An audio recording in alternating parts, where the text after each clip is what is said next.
Assalamu alaikum wa rahmatullahi wa barakatuh. It is so wonderful to engage with you once again. I want to remind myself and to the viewers, one of the overarching aims of these programs is to educate, to entertain, to enlighten. And we discuss a whole range of topics that deal directly with our wonderful brothers and sisters at home in terms of domestic issues. We talk about work issues. We talk about you as a human being and your role to play in society.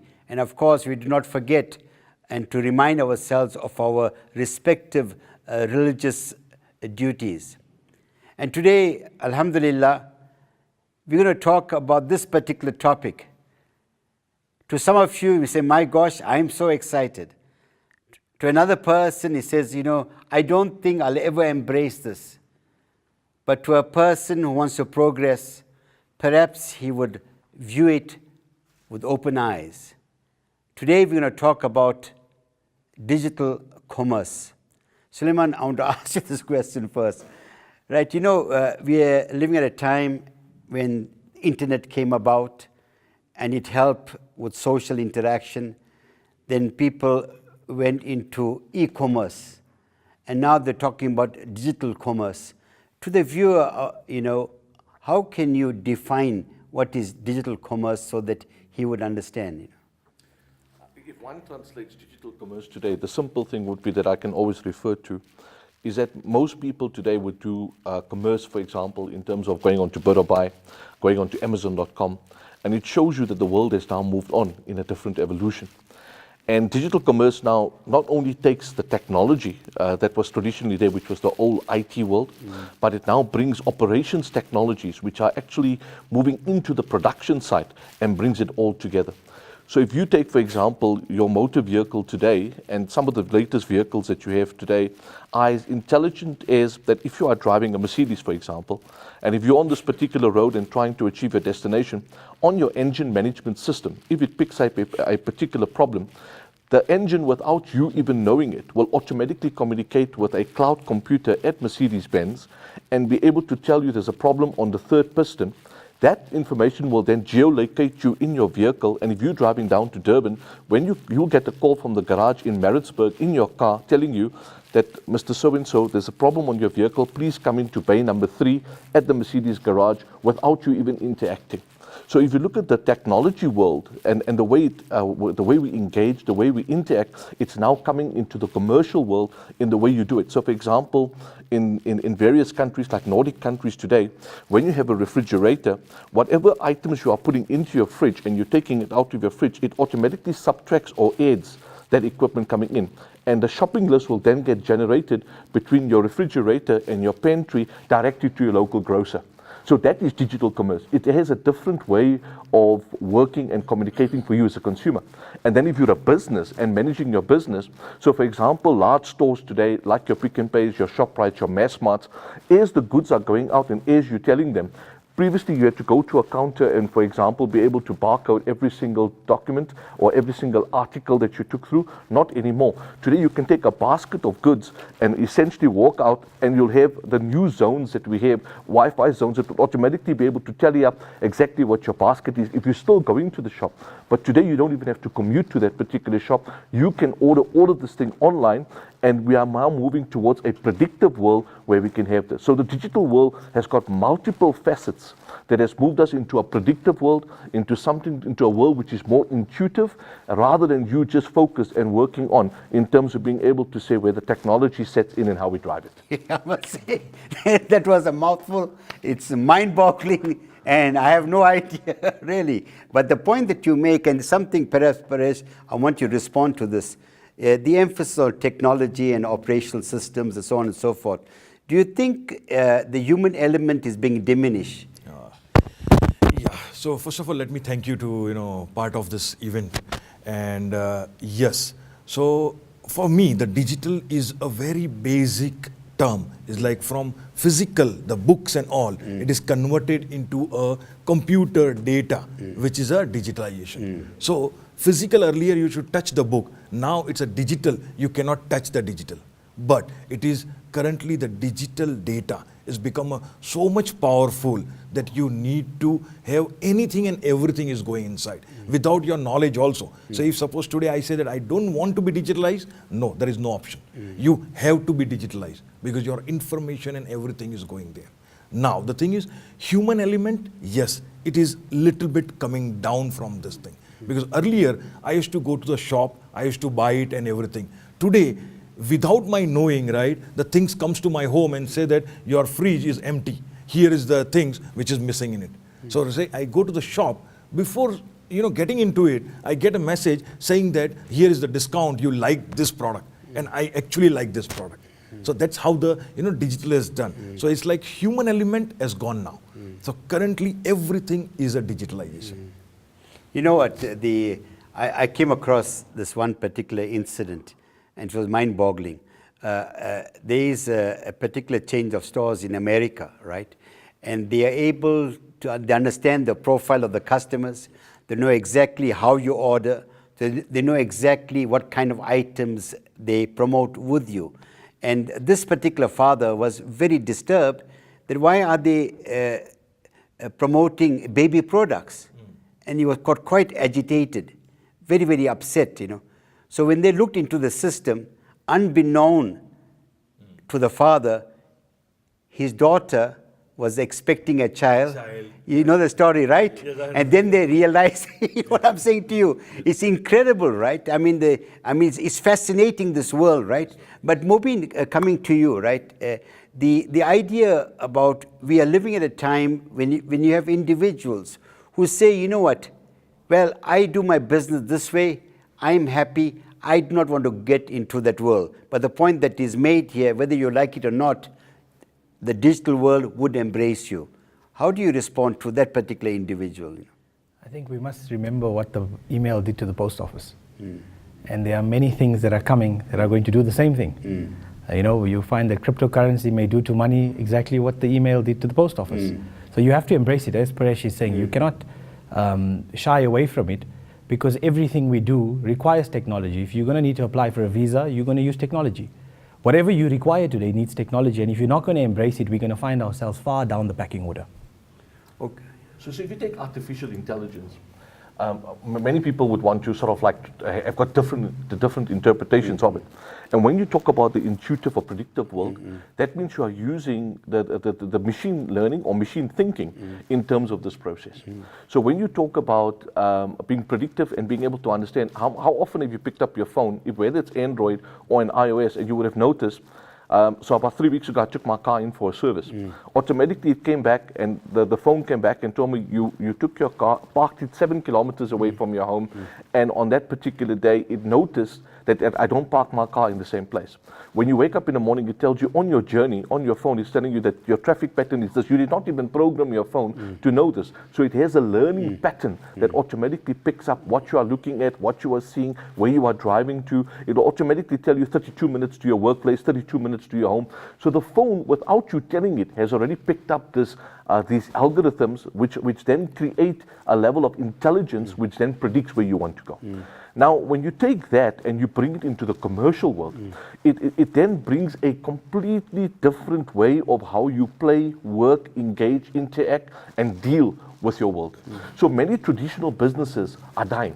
So if you are sitting with a shop around the corner and you still got that little wepari where you're operating, for example, and you're saying, I've got my shoe world with a few windows, with a window shopping to the world, your business is already dead. Your business is already dead. Look at the businesses that existed 30 years ago. If those businesses have not transformed, you would see today that you've got new age businesses that are coming up. And the digital commerce world comes up with a new thought order and a new thinking, which means agility.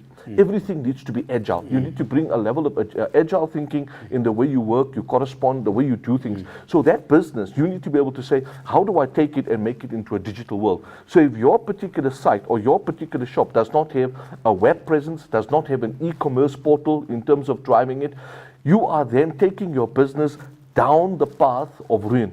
The only way to salvage it is to be able to embrace this digital world and take this digital world and say, how can I maximize what I have? And now be able to say, I don't only have to watch that customer coming there, but how do I reach out to a customer all over the world to buy from me?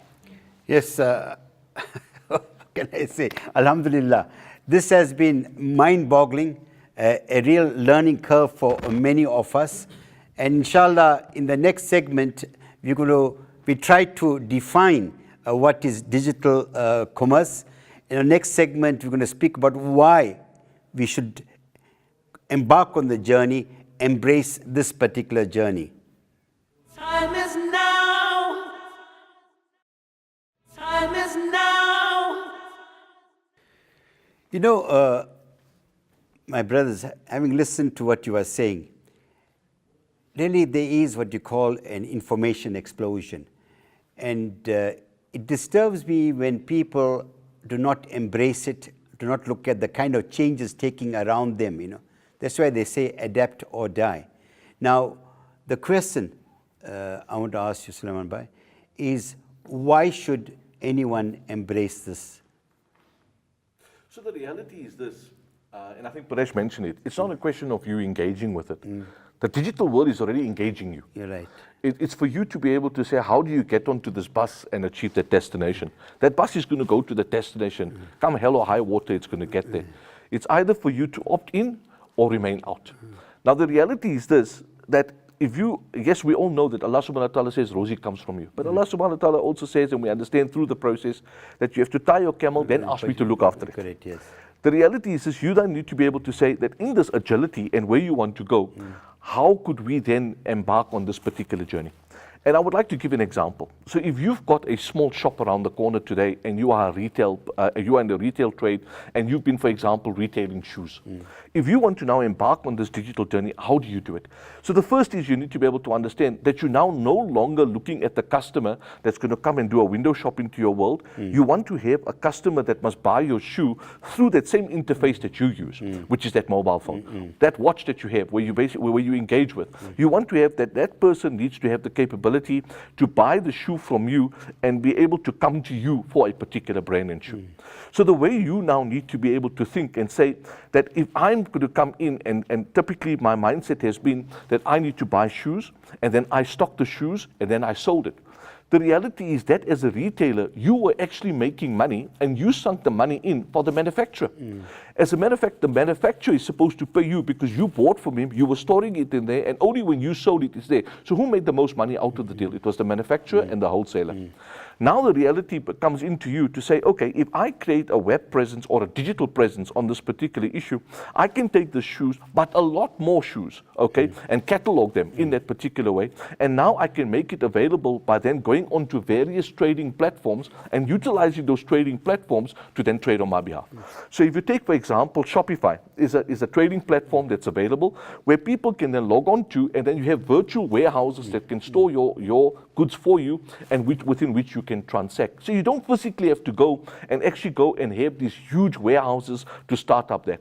All you need to do is to create the platform, and today the platform is so easy that you've got e-commerce platforms, transaction platforms, and so forth all behind you that can essentially set this up. So there's not a lot of outlay that you have to do to be able to take your little space and your little shop, use that as an example store, but then take and utilize the digital presence to then start embarking on this journey. In a simple way, that could essentially start creating the opportunity for you to be able to do it. And there are people and organizations and technology today that on the internet, just with a bit of research, that can make this happen and trigger this particular process. I know, whilst you're talking, I'm not too sure.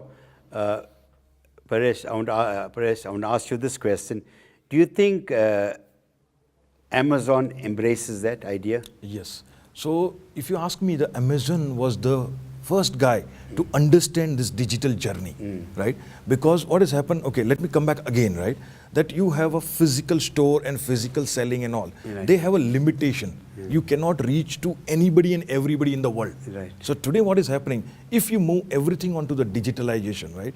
Then you have a chances to get a bigger customer or the bigger folio, which you can do it. Plus what has happened is, you need to now have the digital contain, so that you can have a user behavior analytic. What that benefit is, Now, earlier when you have a physical thing, you are doing a lot of sale and you are doing little bit of marketing. Converting into the digital, you are doing a less sell and you are doing a lot of marketing. Correct, yes. Right? So marketing terms is basically a digitalization, right? So putting on your website, putting on your, dashboards and, social media and all the stuff, wherein people awareness is more. Then what you do, once the people awareness is there, you start collecting the data, which is a user behavior analytic, which is the next term which is going to be. So now, after if I do a journey of user behavior analytic, I will not be anymore pushy seller. I will just sit there. I know which user in the which corner will buy what product. And that I can do that product and give it to him. Yeah. So in other words, what you are saying, if I understand it, that there'll be a lot of passive income and income 24 hours. In other words, you don't have to be the person interacting, people doing it physically. And that's the way it's going. Sorry, you are going to come in. No, absolutely. And I think, so that means the shop world, your window shop now is open 24 hours a day. Yeah. 7 days a week, 365 days a year, but working across all time zones. Because if somebody wants a particular brand of shoe and they can't find it anywhere else, they will come to you. But now, because you have the user data, so if Suleiman bought a Crockett & Jones or a Barker shoe, you know the lifespan of that shoe is 18 months.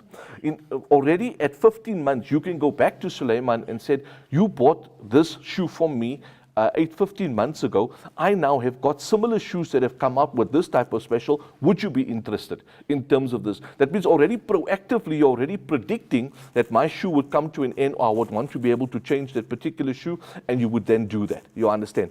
Then you automatically can start introducing various types of loyalties to say, but Suleiman, if you buy your next pair of shoe from me, I will now give you a discount in terms of that particular process. So the reality is this. That means where you were taking the money and putting it into your stock, there's no need for that anymore. Invest in the technology and the digital zones, and you can now have the manufacturer taking that particular item or the Crockett & Jones and delivering it straight to Suleiman without it coming into the store and paying it for me. So literally, we talk about real-time delivery, real-time manufacturing, and that's where we see the new ecosystem going into the digital world. Yeah, so you see. Another benefit is a repetitive sale, right? So rather than I finding a more customer, I will just stick to one customer and I do a repetitive sell. Yeah. Understand the customer. Understand the well, and customer you can well. Keep on offering the again and again. And I mean, you know what?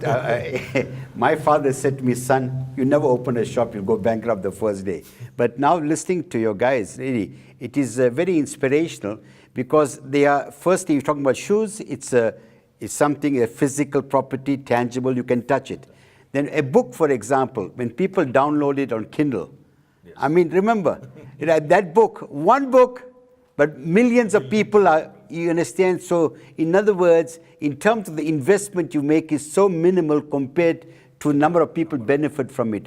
Mobeen, in terms, I know your interaction with Suleiman and Paresh has been a long-term, ongoing thing, right? Now, in terms of, you understand the situation also in South Africa when you interact with people, what do you think, why do you think people should embrace this? And the point that has been made, whether you embrace it or not, it will embrace you. You said it earlier, adapt or die. Because if we don't, I mean, I come from conventional businesses, which I still run. And then I started a tech company a few years ago. And I then saw that we're falling far behind from our counterparts in the rest of the world. Everything today, there's never been a time in the world where people have become billionaires this fast. And it's purely because of tech. Tech has scale. You can create it in San Francisco, send it around the world, and have 1 million credit cards swiping today, in real time, right now, and another 1 million people wanting the product tomorrow. So it has scale, it has that agility that they talk about. So if we don't adapt, if we don't embrace this, we're going to find ourselves far behind. Why wouldn't we? So it's more than that. Tech is actually threatening certain professions. So for example, if you take the quantity surveyor profession, it's a dying profession.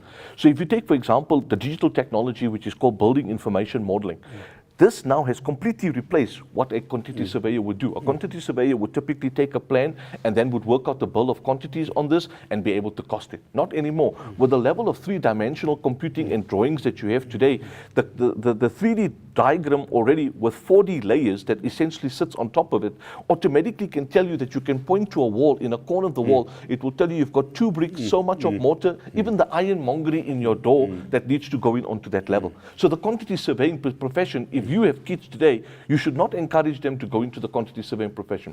If you have an attorney, for example, if your son or your daughter is an attorney, or you're moving into that, there's a bigger threat, because today all of the legal anecdotes are now coming directly into computing power, and artificial intelligence or AI will predictively be able to tell you, by feeding in the different type of issues, the outcome of the court case against the law.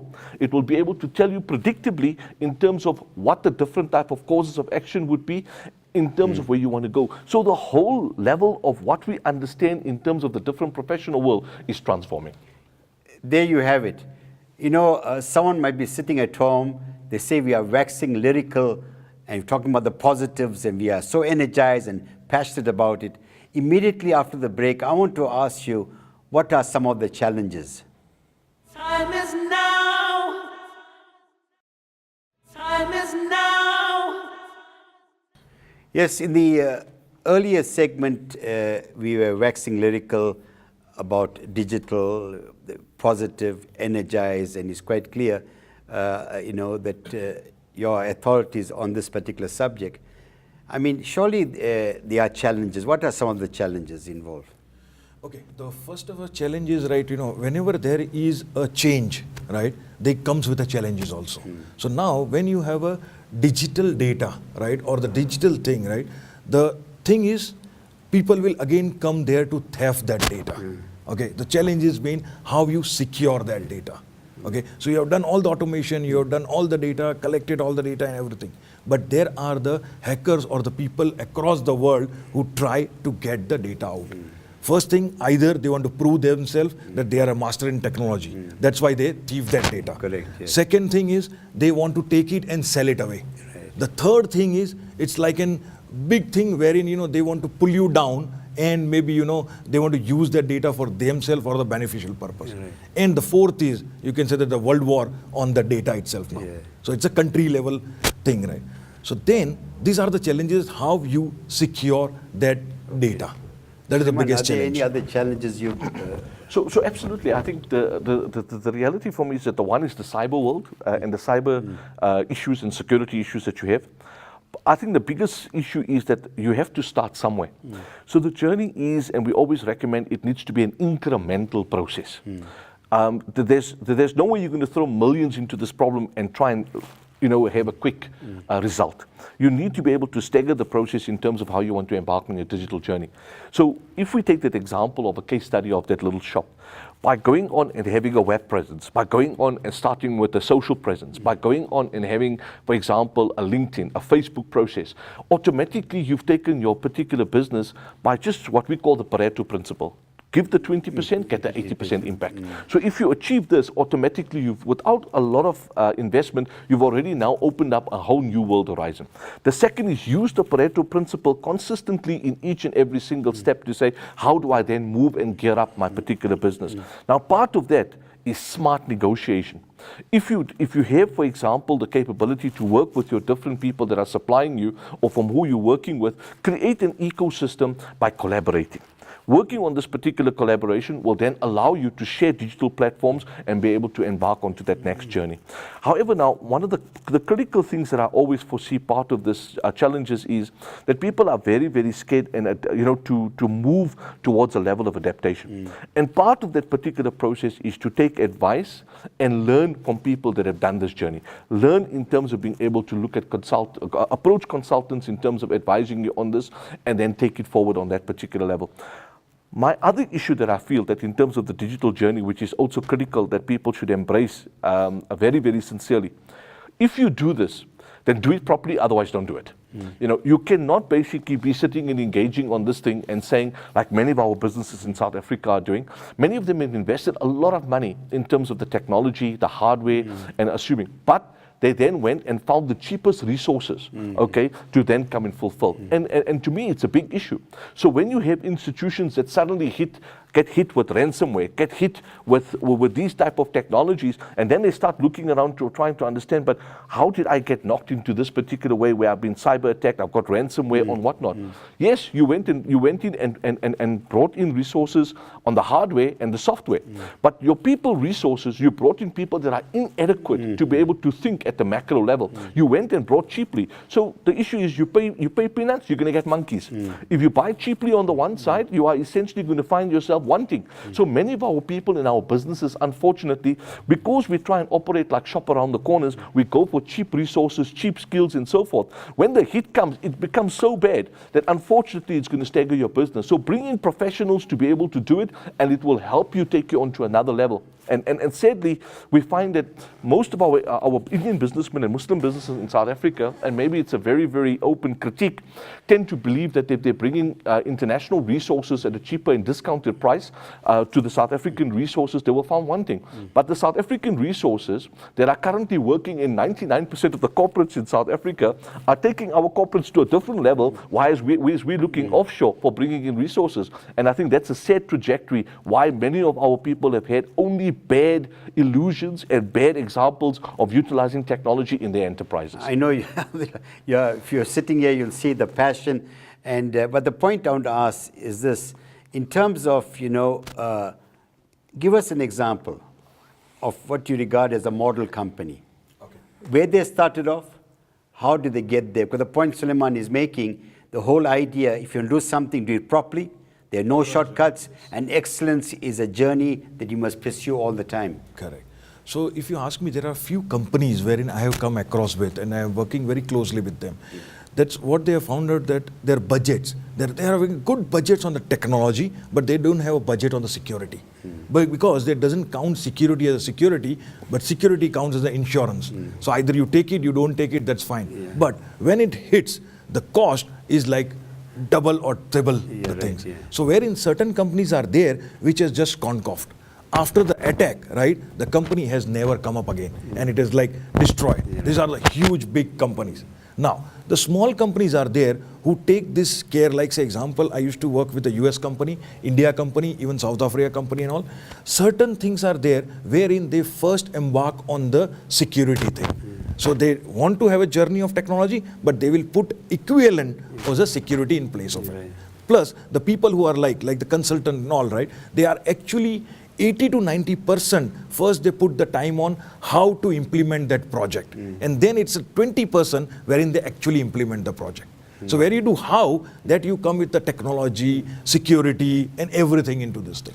So let me give a quick example, one that I did, which I'm very passionate about, and I certainly see how it can transform people's lives. If you take the Eastern Cape as our province, one of the projects I did was this is about 10 years ago. In the Eastern Cape, there was a shortage of radiologists. So the problem that was brought to us is, how do you sort this thing out? So we knew that there's no way that we can bring radiologists from international into the country, and there's no way we could start generating the amount of doctors to then become radiologists. So we said, okay, how do we embrace technology? So what we then did, if you take a digital modality or a digital X-ray, we said, let's give them a digital solution. So today, if you walk into a hospital in Bizana, your X-ray gets taken. We then take that X-ray, we then compress it using compression technology, and a doctor in Johannesburg was reading that within a few minutes. Correct. Now you and me, you can't even do this when you walk into a hospital. So that technology journey shows that prevalent case studies can radicalize where that patient that was in the Eastern Cape in the town of Bizana would never have had the ability to have access to a world-class best practice radiologist. Within seconds, that mother had the access to the best healthcare that the country has out of Centon to be able to do the reporting on. You know what, I mean, okay. Let me speak about one small example again in the Reliance India. I don't know, I can take the name or not. But Reliance India, what they have done is they started this digital journey. They have all the businesses, right? They have the, Walmart, like Walmart, they have a showroom, this. What they have done is, right, they have started a application and they have started the link business. So wherein what they do is they started with a digital TV and all that stuff. Currently what they are doing, they are giving a free away a mobile or free away even the SIM card or the everything, right? But the money comes from the content of that. So example, they give us a free, like say 6 months internet was free. Now, internet to give free is the best part is to give the data to them. They can browse and everything. Now, what is happening? He is pushing up his application wherein you can buy all the groceries and all this from the Reliance store itself. Yes. Okay. Then you have the TV, Reliance TV. So then he gives me some channels are there which is paid channel. So internet for you is a free he has given you, but the content on it, it is chargeable. So that's how, the entire this is the best example for digital journey which they have done it. Mobeen, what do you say? Have you listened to? No, I was just thinking, listening to Paresh about the threats online. And if you do security proactively, it's very cheap. We do some of the security, and we have a company called TG Tech, and it's extremely cheap. But we meet a lot of people that come to us telling us that they've had ransomware and this type of thing, or cyber attacks, internal and external. And then for us to resolve the problem, it costs them, and he's saying 3 or 4 times, probably 20 times the price. So I think if our businesses, even if it's a small business, if you do your internal and external security, cyber security well, you've got a good lifespan. It's like anything. In South Africa, we know security better than anybody. I mean, we have security in everything we do. Similarly, online, don't spend millions on the technology without securing it. Anyway, we'll be back immediately after this. I'm sure you find the conversations intriguing, fascinating, mind-blowing. And when you come back, Pravesh, I'd like you to speak a bit about the Digitech that you're referring to. Yeah, whatever it is. And we see how best you, the viewer at home, can embrace it and perhaps initiate changes within your company. And I have no doubt your company will take a quantum leap. Time is now. Time is now. Welcome back. I know, Mobeen, you were chatting. If the viewers want more information, where can they go to? They can go to tigitech.com. So that's tgtech.com. tgtech.com. That's So, it. so let me add. I think the one issue is that we spoke about that going onto this digital journey is very expensive. So companies out there are now coming up with more innovative ways to be able to assist small businessmen, small and medium businessmen. So in the same way that you have crowdfunding or crowdsourcing, companies today are coming on and offering the same type of approach where a bank would have a digital data vault that would be created, and this digital data vault would cost millions of rands to be able to enhance and protect that particular data. Now you have the same digital data vault that you would have in large institutions, but it is now being made available on a crowdfunding, crowdsourcing market to many organizations out there, for that small business around the corner, for that enterprise, for that manufacturer who don't have a large sophisticated team to be able to provide the resources in terms of firewalling, in terms of the different type of security needs and analysts. Companies would then be able to provide that security on an outsourced basis.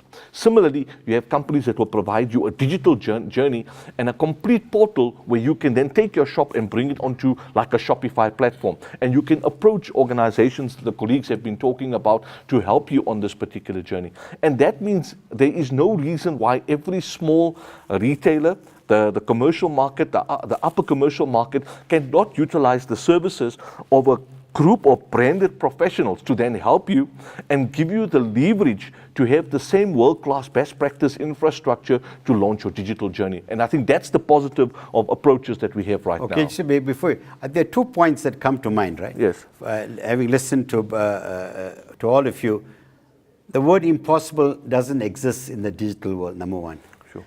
Now, the question I want to ask for the person involved in the school, a parent, what attribute should they inculcate in their child for that child to embrace this changing world? What do you think is a significant thing that perhaps our schools are missing out big time? Because many schools are becoming irrelevant. They're becoming portals of academia, no relevance to the changing world. So because this means a lot to me, because in that level, what would you say? Correct. So one word which I say is awareness. Awareness. Yeah. First thing is Remember, awareness. awareness. So that is like, your cyber security awareness, the new technology awareness. So awareness is the best part to start with it.